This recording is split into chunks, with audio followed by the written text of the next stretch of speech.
ہندو دھرم کا مقارنہ اللہ کے اسلام سے ہو یہ کرنا ہی حماقت ہے، میں ایک بنیادی طور پر نمبر ایک ہم اپنے نبی پاک سے یوں پیار کریں گے۔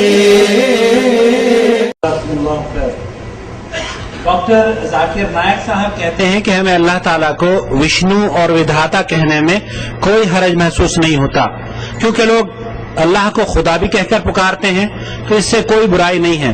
براہ کرم ہماری رہنمائی فرما دیجیے، کیا یہ درست ہے؟ اب یہی عقل پرستی ہے، اسی کو کہتے ہیں عقل پرستی۔ آدمی کے پاس جس چیز کا علم ہو اس آدمی کو وہی بات بولنی چاہیے۔ اللہ رب العزت نے قرآن میں فرمایا لا تخف ما لیس لک بہ علم، جس بات کا تمہیں علم نہیں ہے اس کے پیچھے مت پڑو۔ تمہارا جو دائرہ کار ہے اس دائرے میں رہو۔ ایک کسان کا دائرہ کار کھیتی ہے، کھیتی کے بارے میں وہ بتائے۔ ایک مزدور کا کام مزدوری ہو، وہ مزدوری کے بارے میں بتائے۔ ایک ڈاکٹر کا کام انجینئر نہیں کر سکتا، نہ ایک انجینئر کا کام ڈاکٹر کر سکتا ہے کہ نہیں؟ ڈاکٹر کا کام انجیکشن لگانا اور جسم کو دیکھنا اور بخار اور سردی زکام اور دیگر امراض کی تشخیص کرنا ہے اور اس کا علاج کرنا ہے، لیکن اسے آپ پیپر اور قلم دے دو کہ تو ہماری اس بلڈنگ کا اسٹرکچر بنا کے کھڑا کر دو، بیچارے کو کیا معلوم؟ تو عرض کرنے کا مطلب ہے جو جیسا ہوتا ہے اس سے اس طرح کے سوالات، اور اس کو چاہیے کہ اسی انداز کا وہ جواب جس کی جو فیلڈ ہے۔ ڈاکٹر ذاکر نائک ایک مشہور مبلغ ہیں، وہ جو ہے کیا کہتے ہیں مناظراتی انداز میں وہ کیا کہتے ہیں اسلام اور کرسچنالٹی میں ڈیبیٹ کرتے ہیں، مناظراتی طور پر پیش کرتے ہیں۔ ٹھیک ہے، اچھی باتیں کرنا چاہیے۔ ہندو دھرم اور اسلام کا تو خیر کوئی برابری ہے ہی نہیں۔ کوئی یہ کہے کہ ہندو اور اسلام یا ہندو دھرم اور اسلام، تو میں کہتا ہوں یہ سب سے بڑا احمق ہے۔ کیوں؟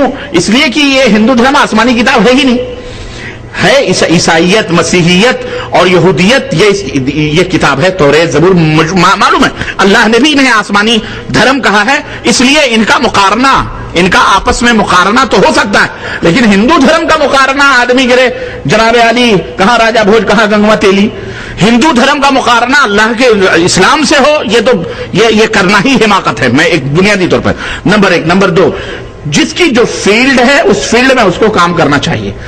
ڈاکٹر ذاکر نائک ایک طبیب تھے، ڈاکٹر تھے، انجیکشن لگانے والے ڈاکٹر، وہ ڈگری ہولڈر، ڈاکٹریٹ نہیں، جو پی ایچ ڈی ہوتے وہ نہیں ہے۔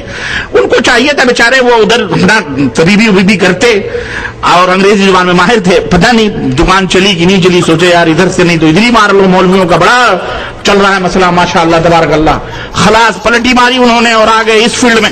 ٹھیک ہے، الحمدللہ، welcome doctor Zakir Naik, welcome to تبلیغ اسلام، انشاءاللہ ما بھی مشکل، کوئی حرج نہیں، الحمدللہ ہم نے تو بہت سارے لوگوں کو برداشت کیا ہے۔ آپ بھی کوئی مصیبت اللہ تم ہدایت دے اور اللہ تعالیٰ ان کے شر اور فتنے سے اور ہمارے بھی شر اور فتنے سے اللہ امت کو محفوظ رکھے، تم ہدایت دے اور اللہ تعالیٰ ان کے شر اور فتنے سے اور ہمارے بھی شر اور فتنے سے اللہ امت کو محفوظ رکھے، اور ہمارے بھی شر اور فتنے سے اللہ امت کو محفوظ رکھے۔ بڑی فیلڈ کی بات ہے۔ ایک ملاقات ہوئی تھی ڈاکٹر صاحب سے ہماری پاکور کانفرنس میں، میں نے ان سے کہا تھا کہ ڈاکٹر صاحب آپ کی جو فیلڈ ہے ماشاءاللہ تبارک اللہ اس فیلڈ میں کام کرو، خامخواہ ادھر بڑھنے کی کیوں مت کوشش کرو، علماء کی فیلڈ ہے، یہ تمام سب مسائل اور فتاوے، آپ فتوے ہوتے مت دو، نہ فتوے کی میں نے ان کو نصیحت کی تھی ڈاکٹر ذاکر نائک کو، شاید انہیں یہ شاہد ہے، یہ تھے پاکور کانفرنس میں، ہم ناشتے کی ٹیبل پہ جمع ہوئے اور وہاں ہم نے تعارف ہوا اور وہاں ہم نے بات کری تھی بہرحال المہم۔ لیکن وشنو برہما یہ وہ دیکھیں، اس کو کہتے ہیں الہات۔ اللہ عز و جل نے یہی ہے جب ایک آدمی عالم دین نہیں ہوتا، ایک آدمی عالم، دیکھو کتاب پڑھنے سے کوئی آدمی یعنی خود مطالعہ کر لینے سے، چند کتابیں یا چند آیتیں حفظ کر لینے سے وہ علامہ نہیں، عالم نہیں ہوتا۔ وہ ٹھیک ہے ایک فیلڈ ہے، اس کے اندر ان کو مطلب کیا کہتے ہیں تجربہ حاصل ہے، سہلن اس میں وہ تجربہ کریں، لیکن اللہ رب العزت کے قرآن میں اللہ تعالیٰ نے قرآن کریم کے اندر کیا ارشاد فرمایا؟ وَلِلَّهِ الْأَسْمَاءُ الْحُسْنَى فَادْعُوهُ بِهَا۔ اسماء اور صفات کا موضوع بڑا حساس ہے علماء اہل سنہ والجماعہ کے نزدیک۔ وَذَرُوا الَّذِينَ يُلْحِدُونَ، اللہ تعالیٰ نے فرمایا کہ اللہ کے پیارے پیارے نام ہیں، تو اے لوگوں انہی ناموں سے اللہ کو یاد کرو، انہی ناموں سے اللہ کو، اللہ رحمان ہے، اللہ رحیم ہے، اللہ کریم ہے، اللہ رب العزت جو ہے مومن ہے، رازق ہے، رزاق ہے کہ نہیں، یہ اللہ کے پیارے پیارے اسماء ہے، نام ہے۔ اور ان کو چھوڑ دو جو اللہ کے ناموں میں الہات کرتے ہیں۔ الہات کی کئی قسمیں، الہات کی قسمیں یہ بھی ہیں کہ اللہ کے ناموں کو تبدیل کر دینا یا اللہ کے ناموں کے علاوہ دوسرا معنی بیان کرنا،